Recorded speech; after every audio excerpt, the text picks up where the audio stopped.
नमस्कार, मैं हूं राजेंद्र तिवारी और आप देख रहे हैं अनब्रेकिंग। हमारे कुछ मित्र जुड़े हुए हैं इस वीडियो में, उसमें से हाशिर अहमद जावेद कह रहे हैं तिवारी जी बीजेपी सपोर्टर्स बोल रहे हैं कि जब भी राहुल गांधी फॉरेन जाते हैं तब देश में कुछ बड़ा होता है। फालतू की बातें बोल रहे हैं, इसका कोई मतलब नहीं है। पंकज वर्मा जी नमस्कार कर रहे हैं। नमस्कार। डॉक्टर डैंग भी जुड़ गए हैं, इनको भी नमस्कार। आपका थंबनेल लगाना नहीं आता? अरे तो बता दीजिए भाई थंबनेल। मुझे थंबनेल में बहुत टाइम लगता है, तो आप गाइड कीजिए कि थंबनेल कैसे बनाया करूं मैं। एनीवे, जो बात करने वाले दरअसल दो तीन चीजें हैं, दो तीन बातें हैं जिन पर मैं चाहता हूं कि चर्चा हो। एक तो ये कि जो अपने यहाँ की कैबिनेट कमेटी ऑन सिक्योरिटी के बाद जो फैसले हुए हैं, खासतौर पे 5 पॉइंट्स में जो चीजें बताई गई हैं, इंडस वाटर ट्रीटी तुरंत प्रभाव से रद्द कर दी गई है, रोक दी गई है।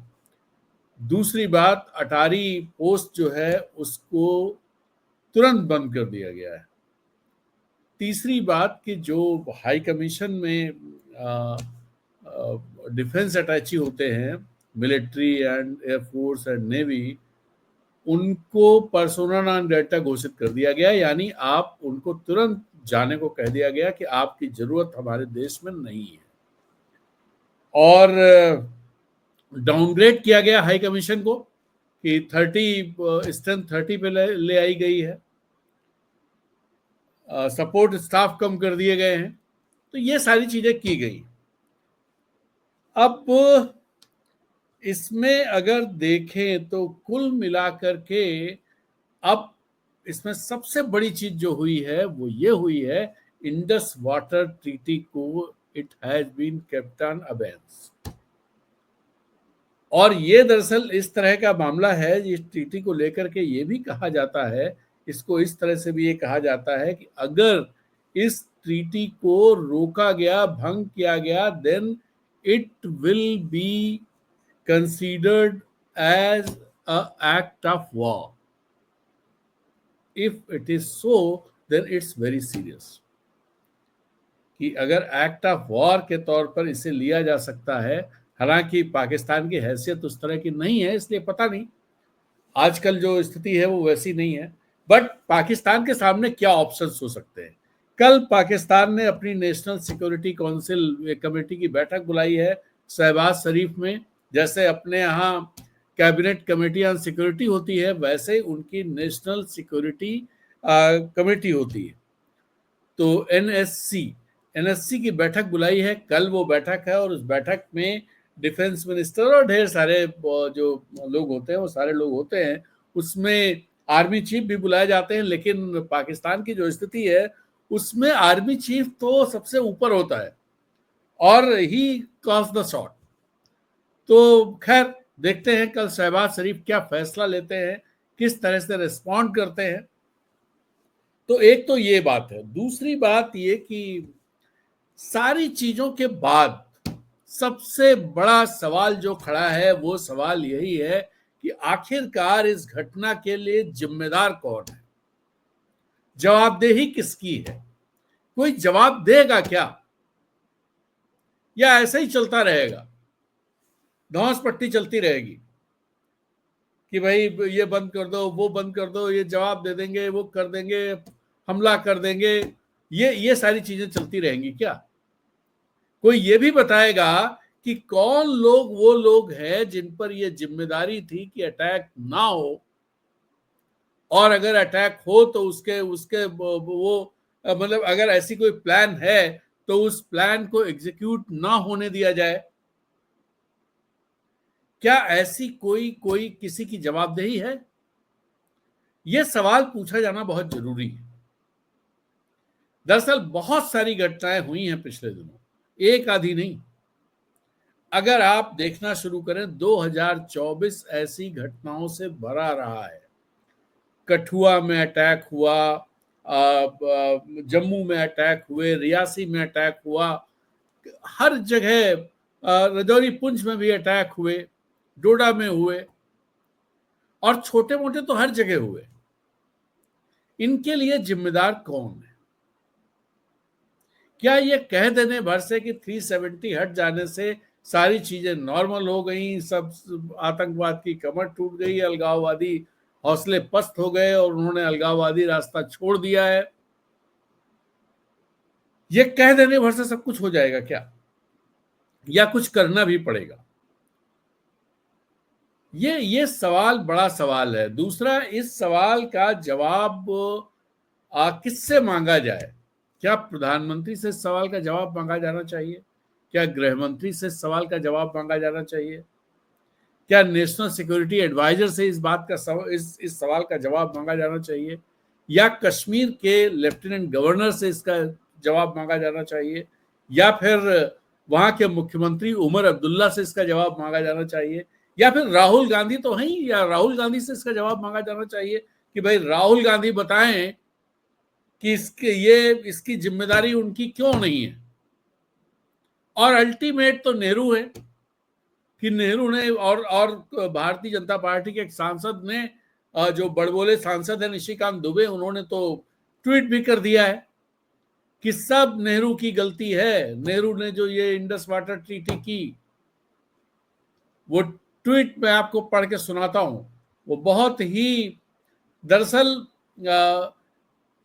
निशिकांत दुबे के ट्वीट्स ढेर सारे संकेत भी कर रहे हैं, और वो संकेत ये भी कर रहे हैं कि भारतीय जनता पार्टी किस तरह से सोच रही है। इन्होंने ट्वीट किया है कि सांप को पानी पिलाने वाले समझौते के नायक नेहरू जी, जिन्होंने 1960 में नोबेल पुरस्कार प्राप्त करने के चक्कर में सिंधु रावी व्यास चिनाब सतलुज का हमारा पानी पिलाकर हिंदुस्तानी का खून बहाया, आज मोदी जी दाना पानी बंद कर दिया, बिना पानी के पाकिस्तानी मरेंगे। यह है 56 इंच का सीना, हुक्का पानी दाना पानी बंद, हम सनातनी भाजपा के कार्यकर्ता हैं, तड़पा तड़पा के मारेंगे। ये बात तो सही जो इन्होंने कहा है कि तड़पा तड़पा के मारने का हुनर इनको आता है। बहुत सारे देश में, जैसे अभी उड़ीसा में एक नाम मैं भूल रहा हूं, महेंद्र सिंह या ऐसा कुछ नाम है, उनको छोड़ा गया है, जो फादर स्टेन्स 1999 में जिनको जिंदा जला दिया गया था 2 बच्चों के साथ, यानी तड़पा के मारा गया था उनको उनकी जो हत्या का जिन पर आरोप लगा, जो दोषी पाए गए, जिनको आजीवन कारावास हुआ, उनको पिछले दिनों भारतीय जनता पार्टी की सरकार ने छोड़ दिया, रिहा कर दिया कि इनका कंडक्ट बहुत अच्छा है। आपको इससे पहले भी याद होगा कि 2022 के 15 अगस्त की पूर्व संध्या, स्वतंत्रता दिवस की पूर्व संध्या पर 2002 के दौरान, दंगों के दौरान बिल्किस बानो के साथ सामूहिक बलात्कार करने वाले और उनके परिवार के लोगों की हत्या कर देने वाले 11 लोगों को स्वतंत्रता दिवस की पूर्व संध्या पर भारतीय जनता पार्टी की सरकार ने रिहा कर दिया था, जिसे वो तो सुप्रीम कोर्ट ने उनकी रिहाई को वो किया। लेकिन ये सब एग्जाम्पल हैं जो निशिकांत दुबे ने लिखा है कि हम तड़पा तड़पा कर मारेंगे, हम सनातनी भाजपा के कार्यकर्ता हैं, तड़पा तड़पा के मारेंगे। तो ये बहुत खतरनाक लाइन है। और तो खैर, जो बात मैं कह रहा था कि अल्टीमेटली नेहरू तो हैं ही सारी जिम्मेदारी उठाने के लिए, कि भाई नेहरू की, और जैसे निशिकांत दुबे ने लिख भी दिया कि नेहरू नायक हैं, क्या क्या लिखा है, फिर से एक बार मैं आपको बताऊं कि सांप को पानी पिलाने वाले समझौते के नायक नेहरू कहां कहां से शब्द ढूंढ करके लाते हैं। और इन लोगों का दरअसल इंसानियत से कोई कोई मतलब ऐसी बातें लिखते हैं जिनसे लगता है कि इंसानियत से, मानवीयता से, मानवी मानवी बहुत प्रधानमंत्री मोदी बोलते हैं कि मानवीय गुण, असामान्य मानवी, ये मानवी करके, उन मानवी से कोई नाता भी है क्या पार्टी का, यह सिर्फ खाली कहने की बात है? ये चीजें दिखाई देती हैं। मुझे याद आता है 2008 में जब मुंबई का हमला हुआ था, 26 तारीख को ये हमला हुआ था, और 30 तारीख को शिवराज पाटिल और एनएसए एम के नारायणन का इस्तीफा आ गया था। कि भाई इन लोगों की जिम्मेदारी है। गृह मंत्री थे शिवराज पाटिल और राष्ट्रीय सुरक्षा सलाहकार थे MK नारायणन, और इन दोनों का इस्तीफा 30 था, और इसके बाद भी कई कई लोगों के निचले स्तर पे इस्तीफे आए थे विफलता के लिए। लेकिन अब तो कोई इस तरह की बात करने को तैयार ही नहीं। अगर मेरे दिमाग में सवाल उठता है वो मैं आपके सामने रख रहा हूं और पूछ भी रहा हूं इस सवाल को कि 20 मार्च के आसपास हमारे देश के गृह मंत्री ये दावा करते हैं, पार्लियामेंट में दावा करते हैं कि आतंकवाद पूरी तरह से खत्म हो गया है, बहुत सामान्य स्थिति है, यहाँ पर कश्मीर में बड़ी सामान्य सब स्थितियां बहुत सामान्य हो गई हैं, आतंकवाद खत्म हो चला है। और इन्होंने ये भी और आंकड़े ये दिए गए कि टेररिज्म एक्टिविटीज कम हो गई हैं या खत्म हो गई हैं, और आंकड़े दिए गए 2004 से 2014 तक 7,217 इंसिडेंट्स हुए आतंकवाद के, और 2014 से 2024 में 2,242 इंसिडेंट ही हुए, यानी 70% reduction in deaths due to terrorism. ये बात उन्होंने कही, और उसके बाद ये बात भी कही कि अलगाववाद नाम लेकर के कि 2 संगठन ऐसा कर दिए, वो हुर्रियत से नाता तोड़ लिया है उन्होंने और अलगाववाद खत्म हो गया है। लेकिन जो घटना कल हुई है, अगर ये सब बातें जो गृह मंत्री कह रहे हैं ये सही हैं, और सही होंगी क्योंकि वो पार्लियामेंट में कह रहे हैं, पार्लियामेंट बहुत ही पवित्र जगह मानी जाती है, पार्लियामेंट में कह रहे हैं तो सही कह रहे होंगे। फिर ये घटना कैसे हुई, सवाल ये है। और सवाल ये भी है कि ऐसी जगह जहां पर जहां तक सड़क नहीं जाती है, जो बड़ी सुंदर एक मीडो है वो बड़ा सा, जहां पर रोजाना 2-2.5 हजार पर्यटक जाते हैं, वहां सुरक्षा के इंतजाम क्यों नहीं थे? ये सवाल एक बड़ा सवाल है। इस सवाल का जवाब कहीं नहीं मिल रहा है कि इस सवाल का जवाब कौन देगा। क्या पंडित नेहरू इस सवाल का जवाब देंगे, शेख अब्दुल्ला देंगे, कि राहुल गांधी देंगे, कि खड़गे जी देंगे? कौन देगा? या उमर अब्दुल्ला देंगे कि नई कानूनों के मुताबिक जिनके पास कांस्टेबल को भी हटाने का अधिकार नहीं है जम्मू कश्मीर में? या फिर अमित शाह इस बात का जवाब देंगे, या फिर NSA इस बात का जवाब देंगे? NSA इसके लिए जिम्मेदार है कि वो इंटेलिजेंस क्यों नहीं आई। एक सवाल और खड़ा होता है, उस सवाल को रखने के बाद मैं आप लोगों के कमेंट्स पर फिर बात शुरू करेंगे। वो सवाल ये, 19 तारीख को बड़े जोर शोर के साथ अब वंदे भारत ट्रेन श्रीनगर से कटरा की, उसको हरी झंडी प्रधानमंत्री मोदी को दिखानी थी, और यह कार्यक्रम पहले से तय था। 16 तारीख को यह खबर आती है, जिस दिन खबरें ये आती हैं कि प्रधानमंत्री राष्ट्रपति से मिलने गए, प्रधानमंत्री के आवास पर बड़ी महत्वपूर्ण बैठक हुई जिसमें रक्षा मंत्री और गृह मंत्री शामिल थे। बैठक में क्या हुआ कुछ पता नहीं, कयास इस तरह के लगाए गए कि संगठन में बदलाव, मंत्रिमंडल में बदलाव, कुछ मुख्यमंत्री बदलाव, इस तरह की चीजें चल रही हैं, इसकी विचार विमर्श इस पर हो रहा है। लेकिन उसी दिन ये भी खबर आती है कि 19 तारीख को श्रीनगर जाने का जो कार्यक्रम है प्रधानमंत्री का, उसे रद्द कर दिया गया है। कारण बताया जाता है कि मौसम विभाग ने बताया है कि 19 तारीख को मौसम खराब रहेगा। मुझे नहीं पता, 19 तारीख को कश्मीर में मौसम खराब नहीं था, और उसके आसपास भी 18 को भी नहीं खराब था और 20 को भी नहीं खराब था। हाँ, 21 और 20 को रामबन में बादल फटने की, रामबन वहां से बहुत दूर है, रामबन रेल लाइन दूर है, रेल लाइन से दूर है, रामबन हाईवे पर आता है, और ये जो रेल लाइन है वो बिल्कुल पहाड़ों और जंगलों के बीच से निकलने वाली है, निकली हुई है। तो इसलिए सवाल बड़ा ये उठता है कि प्रधानमंत्री का दौरा रद्द क्यों किया गया?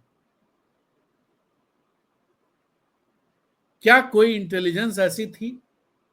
और अगर इंटेलिजेंस थी, हो सकता है सुरक्षा कारणों से उसे बताने की जरूरत ना हो और बताना जरूरी भी ना हो, लेकिन अगर इंटेलिजेंस थी तो फिर उस इंटेलिजेंस पर एक्ट क्यों नहीं कर पाया गया? और ये चीजें कैसी हो गई? मुझे ये अगर रिकॉल करें तो चिदम्बरम जब गृह मंत्री थे, वो एक बात मुझे लगता है कि मुंबई के जो अटैक है उसके संदर्भ में ही कहा था कि सुरक्षा बल हमेशा उनके लिए बहुत कठिन काम होता है। इसलिए कठिन काम होता है कि अगर 100 टेररिस्ट या जो ये लोग हैं, ये 100 घटनाएं प्लान कर रहे हैं, तो 100 घटनाओं को विफल करना उनका काम है, सुरक्षा बलों और इंटेलिजेंस का। उनकी खबर उनको रहनी चाहिए। लेकिन अगर टेररिस्ट 100 घटनाओं को अंजाम देने का प्लान कर रहे हैं और उसमें से एक को अंजाम दे लेते हैं, तो वो उनकी सफलता है। लेकिन अगर इसमें एक भी चूक हो गई सिक्योरिटी फोर्सेस से और इंटेलिजेंस से, तो ये उनकी 100% विफलता है। अब इस लिहाज से अगर देखा जाए तो कल की घटना किसकी विफलता है, आप ही सोचिए। फिर मैं ऑप्शन दे देता हूं, पंडित नेहरू की विफलता है, राहुल गांधी की विफलता है, कि अमित शाह की विफलता है, या शिवराज पाटिल की विफलता है, एनएसए की विफलता है, किसकी विफलता है? सोचिए और सवाल पूछना शुरू करिए। अब तो सबके पास 2009 2008 में तो किसी के पास सोशल मीडिया नहीं हुआ करता था, सीधे सवाल नहीं पूछ सकते थे, पत्रकार ही जनता के उससे सवाल पूछते थे। अब तो खैर वो भी नहीं पूछने दिया जाता है। लेकिन आपके पास एक टूल है सोशल मीडिया, जहां पर आप किसी भी ताकतवर से ताकतवर व्यक्ति से सवाल पूछ सकते हैं। तो सवाल पूछना जारी रखिए, मजबूत देश के लिए जरूरी है। चलिए तो अब बात करते हैं जो कमेंट्स आए हैं। मैंने कहा था कमेंट्स पर बात करेंगे। तो पंकज वर्मा कह रहे हैं, तिवारी जी बताओ, कल मोदी जी दुबई में ही थे, दुबई क्या भारत में है? सवाल भी समझ में नहीं आया। शिवजीत नमस्ते, नमस्ते भाई, नमस्कार नमस्कार नमस्कार। हसीर अहमद जावेद कह रहे हैं थंबनेल अच्छा है, थैंक यू। और नहीं ऊपर हमारे डॉक्टर डैंग कह रहे थे सर आपको थंबनेल लगाना नहीं आता है। तो थंबनेल कैसे लगाया जाता मुझे वाकई नहीं आता है, पता नहीं। गुरजीत सिंह जी कह रहे हैं कि संगठित धर्म अच्छी शिक्षा भी देते हैं ही नहीं। अरविंद त्यागी कह रहे हैं राहुल की जगह नेहरू लिखना था। अभी लिख देंगे नेहरू, उसमें क्या है? किसी से पूछना तो है नहीं नेहरू के लिए। नेहरू तो सबके हैं, कोई भी उनको लिख सकता है, लिख देंगे। गुरजीत सिंह कह रहे संगठित धर्म अच्छी शिक्षा भी देते हैं ही नहीं, अच्छी शिक्षा भी देते हैं, शिक्षा ही देते हैं, ही मतलब ही नहीं है। ठीक है, हाँ सही बात कह रहे हैं आप। शिवजीत कह रहे सर आपके पास डिटेल है तो बताओ कि डिफेंस की कैपेसिटी कम की है गवर्नमेंट ने।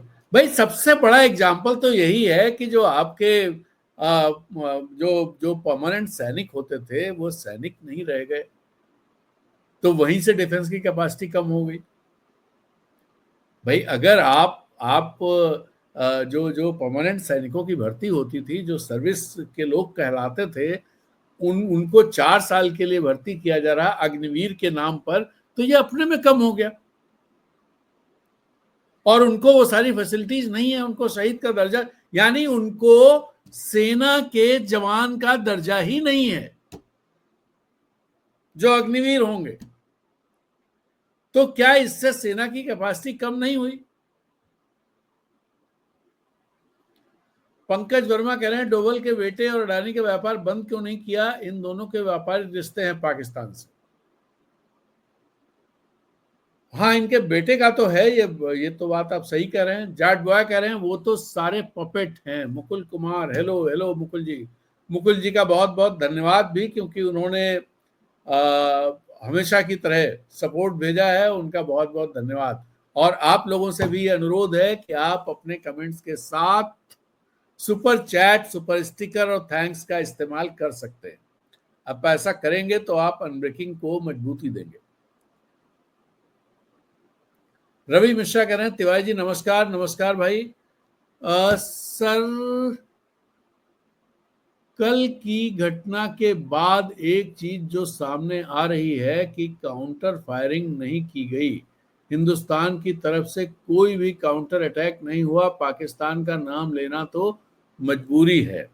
दरअसल क्या है, वो उतना जो वो जगह है जहां पर ये सब लोग पिकनिक मनाने के लिए टूरिस्ट जाते हैं, उस जगह पर कोई सिक्योरिटी का इंतजाम था ही नहीं।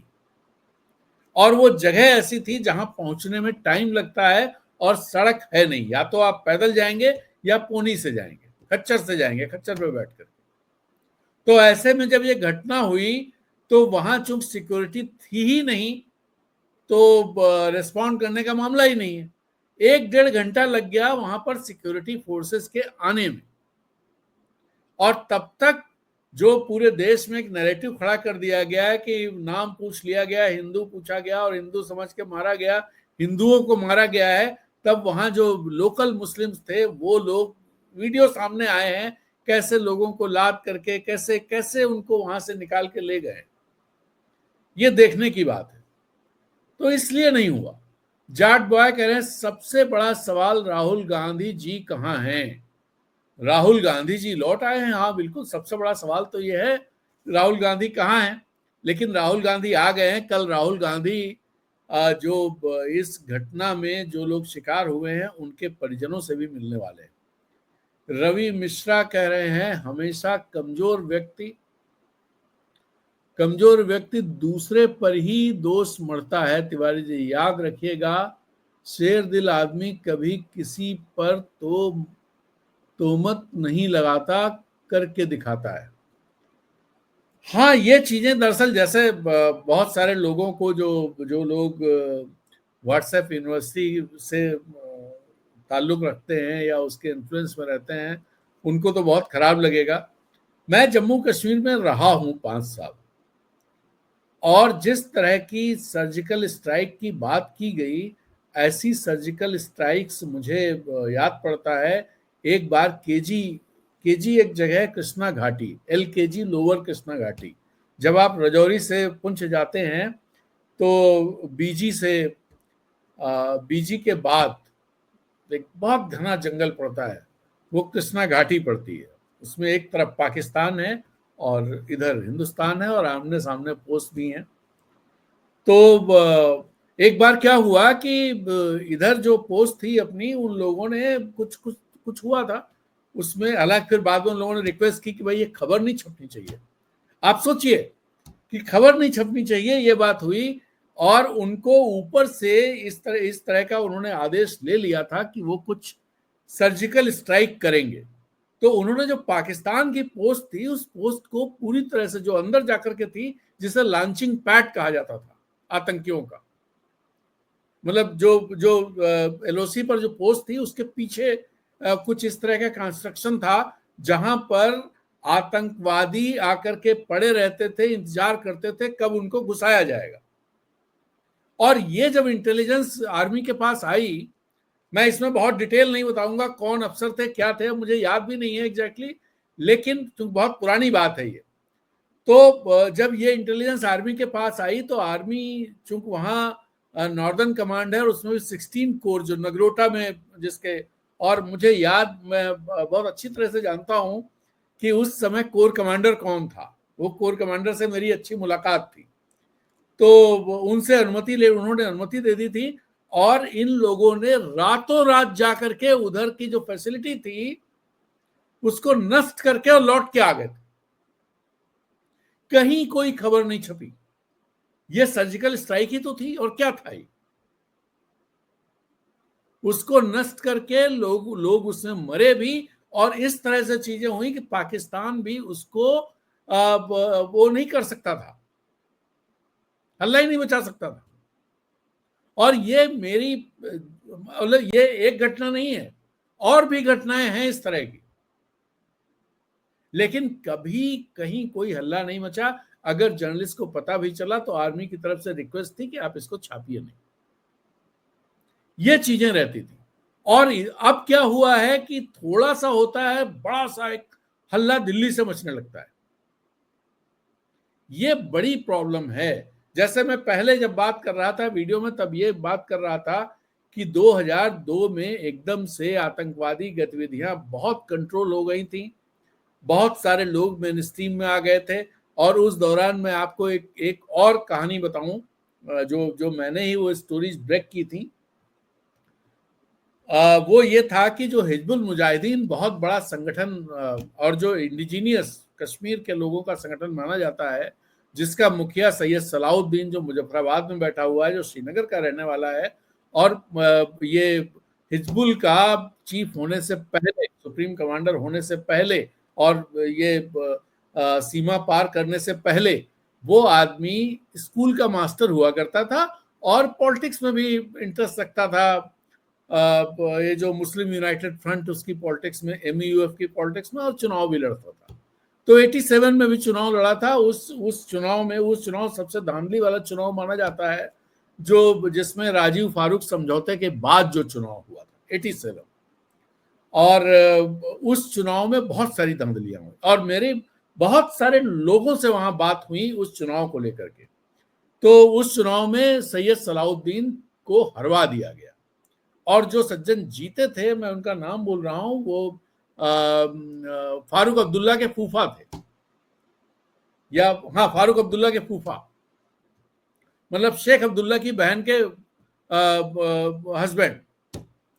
वो बाद में विधानसभा अध्यक्ष भी थे। जब मैं वहां था विधानसभा अध्यक्ष थे, जहां तक मुझे याद पड़ता है। तो वो जीते थे और बहुत छोटी छोटी कॉन्स्टिट्यूंसी होती थी, 20,000 इस टाइप की, इतने इतने वोटर्स की कॉन्स्टिट्यूंसी होती थी, जिसमें अगर कोई 4,000 3,000 की लीड ले ले, इसका मतलब कि वो बहुत आगे निकल गया है। ऐसी लीड लेने के बाद सैयद सलाउद्दीन वो चुनाव हार गए थे। तो वहां से खैर वो एक अलग कहानी है। बहुत सारे लोग, जो सैयद अली शाह गिलानी और शब्बीर शाह और अब्दुल गनी लोन, अब्दुल गनी बट, ये सारे लोग उस चुनाव को याद करते थे और ये कह रहे थे। सैयद अली शाह गिलानी ने तो ये कहा था, मुझसे बातचीत में कहा था, उन्होंने तो ये कहा था कि बेटा, वो बेटा बोलते थे, तो उस समय मेरी उम्र भी बहुत कम थी और गिलानी जो है बहुत ही उम्रदराज थे, बहुत जानकार व्यक्ति थे और बहुत मेहमान नवाज भी थे, खिलाते पिलाते बहुत थे। तो उन्होंने कहा, बेटा ये सब गवर्नमेंट ऑफ इंडिया की देन है। अगर हमारे जो विधायक जीते थे, उनको जो जीत सकते थे उनको जीतने देते तो क्या होता। हम सब आइन की कसम खा करके, विधानसभा आइन मतलब संविधान, कि हिंदुस्तान के आइन की कसम खा करके हम पहुंचते संविधान में शपथ लेकर के, उसमें पहुंचते विधानसभा में, और वहां हम क्या कर लेते 10-12 लोग। लेकिन उन्होंने हमें हरवा करके हमें ताकत दे दी। तो हमारी जो तहरीक है वो वहां से चल निकली। ये बात सैयद अली शाह गिलानी और शब्बीर शाह और हमें लगता है कि अब्दुल गनी बट ने कही थी। अब्दुल गनी बट बहुत ही उस तरह के नेता, अब्दुल गनी लोन भी, अब्दुल गनी बट भी। अब्दुल गनी लोन जो इनके पिताजी थे, सज्जाद लोन के, सज्जाद लोन तो तब कहीं सीन में ही नहीं हुआ करते थे। और अब्दुल गनी बट, प्रोफेसर अब्दुल गनी बट जो है वो, ये सारे लोग उस तरह के नेता माने जाते थे कि जो बीच की लाइन और प्रो इंडिया और इस टाइप के नेता माने जाते थे। अब्दुल गनी लोन तो पहले मंत्री भी रह चुके थे, हमें लगता है शेख साहब की पहले वाले जो 75 में सरकार बनी थी उससे मंत्री भी रह चुके थे, पूर्व कांग्रेसी थे वो। तो ये कहानी थी। अब जो जो बात मैं कह रहा था कि जब 2002 में कम हुआ और सबसे निष्पक्ष चुनाव माने गए 2002 के, उस समय वाजपेयी जी ने कोई पार्लियामेंट में खड़े होकर, कोई सभा में खड़े होकर के कभी ये नहीं कहा कि देखिए, जहां सबसे ज्यादा 1987 के चुनाव में इतना ज्यादा बूथ कैप्चरिंग हुई थी, इतना ज्यादा गड़बड़ हुआ था कि उसके चलते आतंकवाद आ गया, हमने आतंकवाद को खत्म कर दिया निष्पक्ष चुनाव करा के। उन्होंने ये नहीं कहा। उन्होंने ये भी नहीं कहा कि एक बहुत अंदर खाते डील हुई थी, जो डील ये थी कि हिजबुल मुजाहिदीन सरेंडर करेगा और माजिद डार जो उनके चीफ कमांडर इस तरफ थे, प्लान पूरा इस तरह का था, जो थोड़ा बहुत जिक्र दुल्लत ने अपनी किताब में किया है, वाजपेयी ईयर्स में। मैंने लेख भी लिखा था प्रभात खबर में कि भाई जब बात बताई थी तो पूरी बता देते, आधी बात क्यों बताई। तो उसमें क्या था कि माजिद डार को अब माजिद डार चीफ कमांडर थे और इसके अलावा 3 कमांडर्स और होते थे। इस तरह से बटा हुआ था कश्मीर हिजबुल मुजाहिदीन का, एक साउथ कश्मीर का कमांडर, एक श्रीनगर का कमांडर, एक नॉर्थ कश्मीर के, 4 कमांडर्स होते थे और एक पीर पंजाल का कमांडर। तो जब ये डील हुई, रॉ के साथ डील हुई थी और रॉ और आईबी दोनों का ही वो था, इस डील में दरअसल हमें यह पता था कि माजिद डार श्रीनगर में कहां बैठते और जिन सज्जन के यहाँ बैठते थे, जो जो थे वो एक बड़े नेता थे, लेकिन बहुत ज्यादा वोकल नहीं रहते थे, सामने नहीं दिखते थे, बुजुर्ग सज्जन थे, कुरैशी साहब। अब जिन जो लोग समझ सकते हैं वो समझ सकते हैं। तो वहां पर वो माजिद डार जब बात करनी हो तो वहां से बात हो जाती थी। ये तय हुआ था कि सलाहुद्दीन को उधर से इधर लाया जाएगा और इधर लाने के साथ हिजबुल मुजाहिदीन सरेंडर करेगा और हिजबुल मुजाहिदीन एक पॉलिटिकल पार्टी के तौर पर 2002 के चुनाव में हिस्सा लेगा। और ये तय पाया गया था कि मतलब ये लगभग तय था कि माजिद डार वो मुख्यमंत्री बनेगा। आप सोचिए किस तरह की चीजें प्लान होती हैं। फारूक अब्दुल्ला को कॉन्फिडेंस में लेने की कोशिश की गई। फारूक अब्दुल्ला उस समय चीफ मिनिस्टर थे, लेकिन फारूक अब्दुल्ला इससे बहुत सहमत नहीं थे। ये कहीं बात आपको नहीं मिलेगी। फारूक अब्दुल्ला बहुत सहमत नहीं थे। हाँ, ना नुकुर थोड़ा बहुत किया, लेकिन हाँ जिस तरह की पूरा कहानी बिल्ड की गई थी कि इससे सारी चीजें सॉल्व हो जाएंगी, तो उसमें वो मना भी नहीं कर पाए, लेकिन मन से वो साथ भी नहीं थे। तय ये हुआ कि जो इंटेलिजेंस रहेगी माजिद डार और इन 4 कमांडरों के मूवमेंट की, तो इन पर कहीं सिक्योरिटी फोर्सेज कोई इनकाउंटर नहीं करेंगे, कोई हमला नहीं करेंगे। लेकिन क्या हुआ, एक एक करके 2 कमांडर्स पुलिस ने मार गिराए। पुलिस ने, माइंड इट, पुलिस ने मार गिराए। और इसके चलते क्या हुआ कि पूरा जो जो एक कॉन्फिडेंस का माहौल बना था वो संदेह में तब्दील हो गया कि भैया हम भी। बाद में ये हुआ यही, माजिद डार भी मारा गया। अब वाजपेयी जी अगर इस तरह की सरकार होती आज के समय की, तो वो कहते साहब देखिए इतने बड़े बड़े आतंकवादियों को हमने निपटा दिया। लेकिन वाजपेयी जी ने या आडवाणी जी ने कभी इस चीज को क्लेम ही नहीं किया, कभी नहीं किया। वो कर सकते थे। और इतने बड़े आतंकवादी, इतने बड़े लोगों को अभी तक ये सरकार तो छू ही नहीं पाई है। जिस तरह के लीडर्स उस समय थे और जिस तरह का सपोर्ट था उस समय वैली में, अब तो सपोर्ट नहीं है, लीडर्स भी नहीं है, तब इस तरह के बड़े बड़े दावे करते हैं। तो ये चीजें हैं। मुकुल कुमार जी तक मैं पहुंचा था। मुकुल कुमार जी आपका बहुत बहुत धन्यवाद। रवि मिश्रा कह रहे हैं तिवारी जी हमेशा जो कमजोर वाली बात इनकी हो गई थी। रवि मिश्रा का एक और है, उसमें भी कोई भी यहाँ मान लीजिए वह कितने अंदर अटैक किया गया, बिना सरकारी तंत्र के सम्मिलित हुए बिना ये काम नहीं हो सकता है। ये सवाल तो जब से वो अटैक हुआ है तब से खड़ा है कि 7 लोग, इंडियन एक्सप्रेस ने रिपोर्ट आज की है कि 7 लोग, इसमें 2 लोकल थे और 5 पाकिस्तानी थे। पाकिस्तानी लोग बॉर्डर से कहीं से आए होंगे, चाहे वो कठुआ से आए हों, चाहे कुपवाड़ा की तरफ से आए हों, चाहे उड़ी की तरफ, जहां से भी आए हों, मान लीजिए जम्मू की तरफ से आए तो भी वो एक बड़ा लंबा रास्ता तय करके आए। अगर वो कश्मीर की तरफ से भी आए तो 100 किलोमीटर कम से कम तय करके आए। और वो ऐसी जगह पर पहुंचे जो जगहें एक समय में सिक्योरिटी के लिहाज से बहुत इंपॉर्टेंट हुआ करती थी।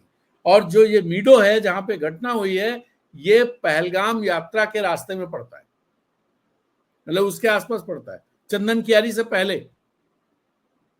चंदन कियारी या चंदनवाड़ी नाम है, कियारी तो चंदन कियारी यहाँ झारखंड में है, चंदनवाड़ी नाम है उसका सर, चंदनवाड़ी से पहले। तो ये वहां पर सिक्योरिटी होनी चाहिए थी, सिक्योरिटी नहीं है। क्यों नहीं सिक्योरिटी है? अगर वहां पे 1,500-2,000 लोग जाते हैं डेली, तो उस जगह तो बहुत ही पुख्ता सिक्योरिटी की व्यवस्था होनी चाहिए, भले वो सादी वर्दी में हो, जिससे कि लोगों को थोड़ा एक एक एक जो होता है कि भाई वर्दी के लोग अगर रहते हैं तो एक प्रेशर रहता है, एक डर रहता है। डर उन वर्दी वालों का नहीं होता है, लेकिन एक माहौल डरावना हो जाता है कि यहाँ कोई खतरा है, इसलिए इतने सारे लोग हैं। तो मान लीजिए आप शादी उसमें रख सकते थे, लेकिन वहां कोई सिक्योरिटी ना होना, ये अपने में बड़ा सवाल उठाता है।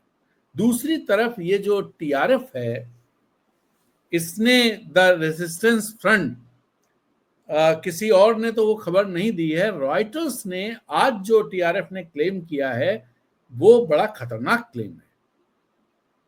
उन्होंने कहा है कि हम टूरिस्ट पर वो नहीं कर रहे थे, ये टूरिस्ट के वेश में सब इंटेलिजेंस के लोग थे। ये उन्होंने रिलीज जारी करके सोशल मीडिया पर कहा, ऐसा रॉयटर्स का कहना है।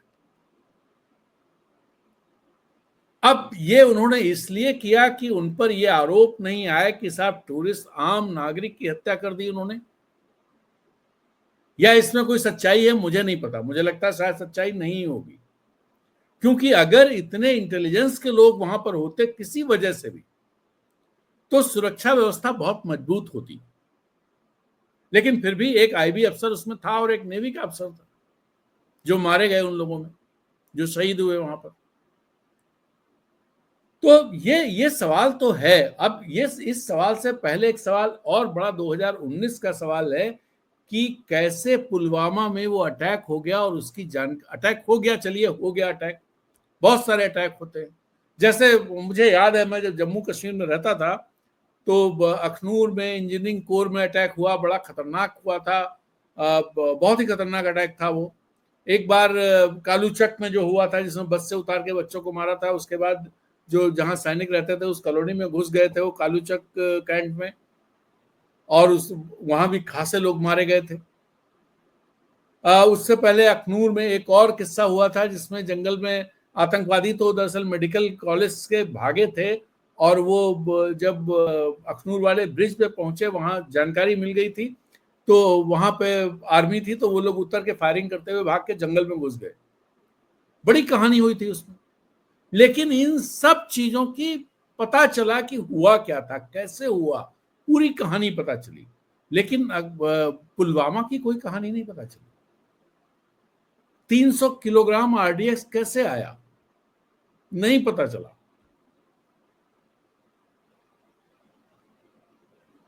वो गाड़ी जब जब कन्वॉय निकल रही थी तो वो गाड़ी हाईवे पे कैसे आ गई, ये आरडीएक्स वाली।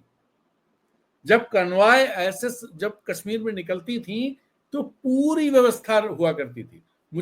मैं तो एक बार फंसा था, मैं जा रहा था श्रीनगर से बारामूला, शाम का समय था, मुझे लगता 5 बज रहे थे, सनसेट होने वाला था, जाड़ों का समय था, तो थोड़ा जल्दी सनसेट होता है, 5-6 बज रहे होंगे। तो करीब श्रीनगर से 30 किलोमीटर दूर पट्टन एक टाउन पड़ता है, हमें लगता है 50-52 किलोमीटर बारामूला है वहां से, श्रीनगर से। तो पट्टन में हमारे आगे एक बीएसएफ का कॉन्वॉय जा रहा था, और थाने के ठीक बाहर बीएसएफ की गाड़ी के नीचे आईडी ब्लास्ट हुआ, और उसके बाद एकदम से पूरा माहौल बदल गया, सब वो कॉन्वॉय रुक गई और सारे बीएसएफ के लोग उन्होंने पोजीशन ले ली, और जबरदस्त तरीके से हर तरफ जो जहां था वहां स्टिल, और बीएसएफ के लोग पूरा छा गए। बड़ी देर में मतलब वो इस तरह का मामला था कि एक और थाने के सामने हुआ था, लेकिन किसी मजाल है कि कोई आदमी उस कन्वॉय के आसपास तक पहुंच सके अगर ऐसा हो गया तो। लेकिन यहां तो पूरी गाड़ी चली गई।